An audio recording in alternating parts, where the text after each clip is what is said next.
Okay, we're on Samaches Amid Beis. And now we're moving forward in our understanding of Nisrokna Rishus Habal Rishus Ha'af. The husband died, and as we said, the father inherits, in inverted commas, the power of the Baal to be made for the Nedarim. Avol im Shama v'kiyem. Here's the limitation rule. The neder, from the perspective of the Baal, lent itself to hafara.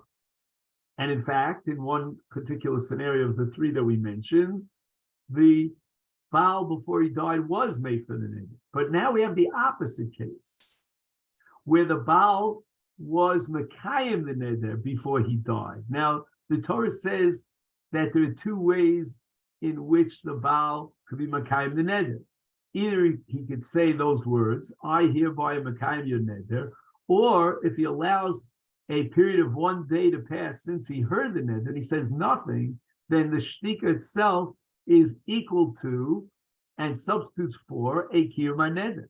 So what happened was that the entire day on which the Baal heard about the neder passed, the Baal did nothing. He was shosei.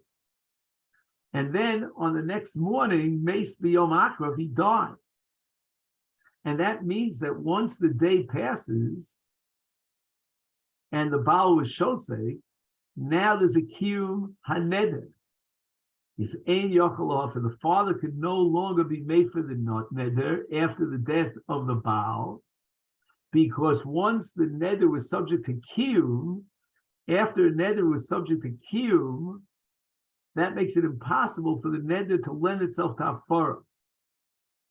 And how is this neder mekuyam? Either through an active, explicit kiyum on the part of the Baal, or alternatively, as a result of the shtika of the Baal, biyom shamo, on the day that he heard about the neder.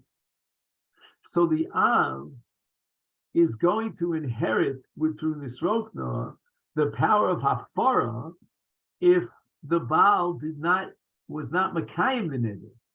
But if the Baal was Mekayim the neder, then the father is left with his half-baked rights to be made for the neder, which don't amount to anything at all, because the neder is already Mekuyam. Okay. Now we're going to talk about the opposite. What happens if the father dies? Until now we've been discussing exclusively the death of the husband. Shama avia v'heferla. The father heard about the neder, and in fact he was mefer. But the husband did not hear about the neder, and the father died. So you would say now, let's work in the opposite direction. Let the powers and the rights of the father transfer to the surviving husband through Nisrokna, through Yerusha. But no. Zui Sheshaninu, this is what the Mishnah establishes, Mesa Av, Lo Nisrokna Rishus LaBaal. The Baal could not inherit the father. Now in this sugya, we really have to analyze two questions. Question number one is, what is the Gemara? This is a brayso, so what does it emphasize? Lo hispik habal l'shmoa. I mean, what difference does it make whether he heard about the neder, he didn't hear about the neder? Before the father died, it should be totally irrelevant. I mean, if let's say he heard about the neder, why would that change anything? So here's where the Ran says that the brayso wants to tell me an even greater chiddush. Meaning, there would have been a havamina to cross my mind and argue that in the case where the Baal did not hear about the neder until after the father died, in that case, perhaps the Baal could be made for the Nedarim. Salke daitach hamina, I would have thought Dafka im Kvar Shama Baal Saneder. Then we would apply Nisrok Nereshus Labal. I'm sorry, Lo Nisrok Nereshus Labal after the Misa Sa'av. Why? Because since the husband heard about the neder, he steps up to the plate. We give him rights as soon as he hears about the neder to be made for the neder. That weakens and diminishes the power of the father to be made for the neder. Shekevin shekvar zacha bo ha'orus. So there was an overlap of Zchias HaOrus with the Zchias HaAv at the time of the Afaras HaAv, because at that moment, when the Av was made for the Neder, the Baal was already aware of the Neder, so he gains his powers. And in such a case, we cannot say Nisrokna. Why? Because since the father's powers over the Neder were diminished by the Shmiya and the schus of the Baal, therefore, when the Av never goes down to his grave, he doesn't really have that much to bequeath and transfer over to the Baal, because his powers were already diminished. Avol in lo shama or neder. Here's where we get to the Chiddush Rabraisa. The Oris was not aware of the neder at the time the Baal was made for. Therefore, Adayin lo zocha, he didn't have his chus to be made for the neder, because that chus only emerges with shmiyah. It's therefore afaras ha'av, in the sense that the av is the only person now who has the chus afar. Maklisha harbeis neder. There is a weakening of the neder. V'lo ishtayirbo el chelik mu'ah. The neder is very weak at this point, because the father had full rights to be made for the neder, and he weakened the neder. Hava minashi srokin ma'at zela oris v'yofer oso levado. Since there's so little left to the neder, the shirayim is so weak, the Baal now could step up to the plate with the death of the father and be made for the Nedarim, the neder. So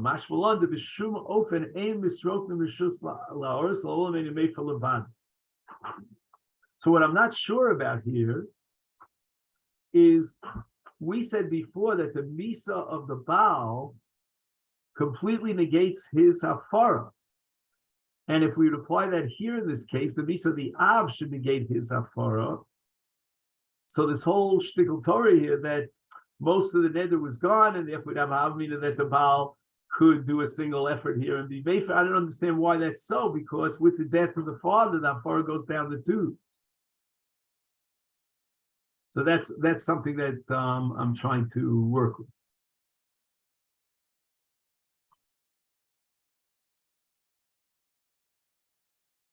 Okay, now we get to question number 2. Again, in question number 1 still remains outstanding. Question number 2 is raised by the Rosh. And the Rosh says the following. We were establishing that there's no tisrokein reshus ha'av lebal when the father died. He says, forget about that. I don't need to get into that. The Baal was already made for his half of the neder during his lifetime. Why isn't it enough that the Baal be made for his half? Why do I need nisrokna? The Baal already was made for. As I state, it says here, Shama Aviyah Behefer Lo. So we have 2 afaros. Each one accomplishes its half. And the Rosh answers, Mikevich lo nigmar afaras ha'av b'chayav, below hushma yidei afaras ha'bal harei mismatelas. So finally we get back to our point that we made before, that with the death of the father, his hafara is completely bottom, because as we said, the 2 hafaras have to be mitzaref, and with his death, there's no possibility of tziruf. And that's what the Rashba says, that tzorech sheti hafar shneim b'shah ha're'uya l'shneim lahafek. And therefore, misas ha'meifir nifsekes, la'achar misas ha'meifir nifsekes ha'farasa. So therefore, the only possibility here would be nisrokna, which means that the reshus and the control of the neder of hafara of the father would be transferred and inherited by the Baal, and there's no such thing. However, the Ritva, and apparently other Rishonim agree, that lo batla hafaras ha'av b'misasa, that even with his death, the hafaras ha'av is still there. So I don't know what would be if she violated the neder. I don't think she would get malchus then. He doesn't explain why, but it's based on lo nisrokna reshus lebal. So it seems that there's a fundamental machlokas here between the Rosh on the one hand and the Ritva and many others on the other hand as to whether or not the visas ha'av completely invalidates and vitiates the hafara of the av that he did before he died.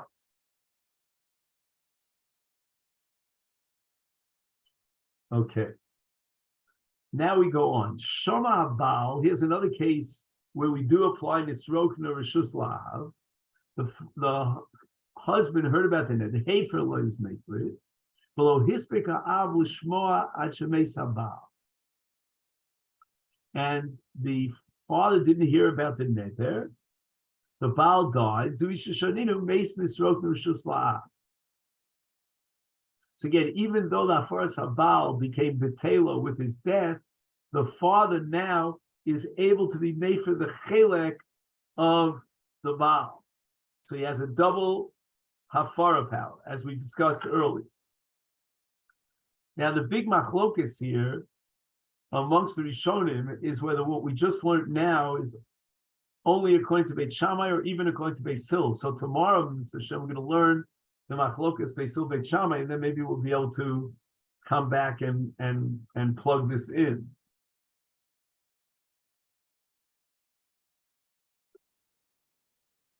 Now here's another case where lo nisrok nereshus labal.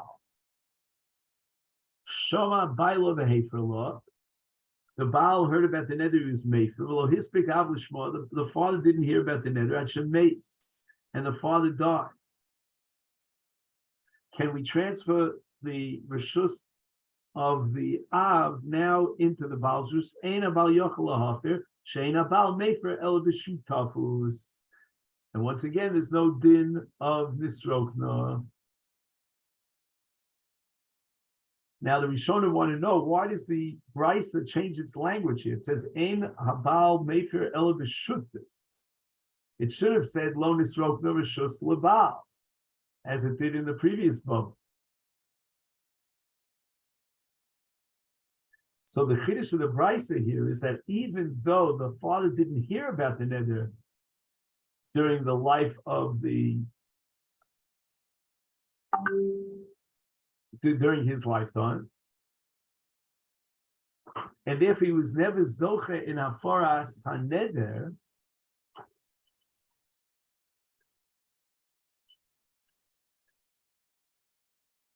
his hafaras habal hiklisha harbeis haneder.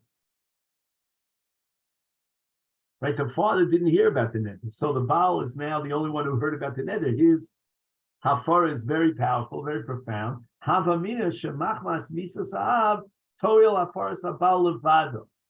Right, since the hafaras habal was so powerful, maybe he could achieve hafara as a one-man soul effort. Kamash v'lan afshalo zochav me'olam b'nedarim. Well, he died before he heard about the neder. Mikol makom ein ha'oros mefer levad.